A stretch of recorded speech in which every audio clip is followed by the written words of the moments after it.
राज ठाकरे आणि उद्धव ठाकरे एकत्र येण्याची पुन्हा एकदा चर्चा सुरू झाली आहे आणि त्याला कारण ठरलंय ते राज ठाकरेंचं मोठं विधान.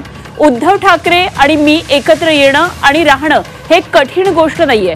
महाराष्ट्राच्या हितासाठी आम्ही एकत्र येऊ शकतो असं विधान राज ठाकरे यांनी एका मुलाखतीमध्ये व्यक्त केलं. आणि आमच्यातला वाद आणि भांडणं ही छोटी आहेत, ती किरकोळ आहेत. महाराष्ट्र हा त्यापुढे मोठा असल्याचं राज ठाकरेंनी म्हटलंय. तेव्हा राज ठाकरेंच्या प्रस्तावाला आता उद्धव ठाकरे यांनी सुद्धा प्रतिसाद दिलेला आहे. महाराष्ट्राच्या हितासाठी किरकोळ भांडणं मिटवण्यासाठी तयार असल्याचं उद्धव ठाकरे म्हणालेत. मात्र भाजप आणि अशा प्रकारे जर सोडलं, एकनाथ शिंदेंना सोडलं तर अशी अट उद्धव ठाकरेंनी राज यांच्या पुढे ठेवलेली आहे. त्यामुळे आता ठाकरे बंधू एकत्र येणार का आणि पुढच्या काही दिवसांमध्ये नेमक्या काय राजकीय घडामोडी घडतात याकडे संपूर्ण राज्याचंच नव्हे तर देशाचं सुद्धा लक्ष लागून राहील.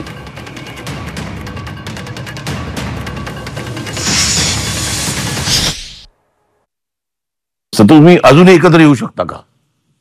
अजूनही एकत्र येऊ शकता का? हे अख्ख्या महाराष्ट्राचं काय म्हणतात स्वप्न आहे. हे बघा, प्रश्न असा आहे ना की या सगळ्या याच्यामध्ये कुठच्याही मोठ्या गोष्टीसाठी मला असं वाटतं आमच्यातले वाद, आमच्यातली भांडणं, आमच्यातल्या गोष्टी या किरकोळ आहेत. महाराष्ट्र खूप मोठा आहे हो, कळलं का?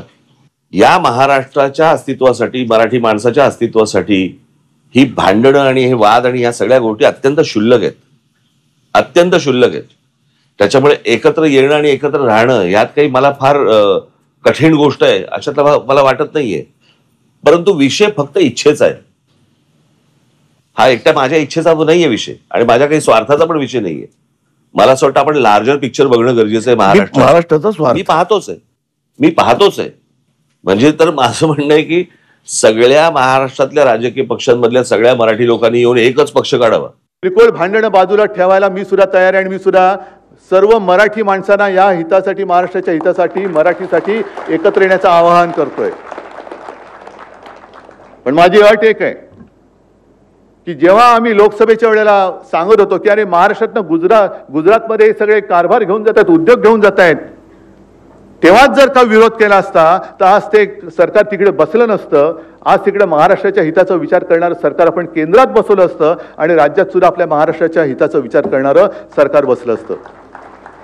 त्याच वेळेला हे काळे कामगार कायदे आपण फेकून दिले असते कचऱ्याच्या टोपलीमध्ये.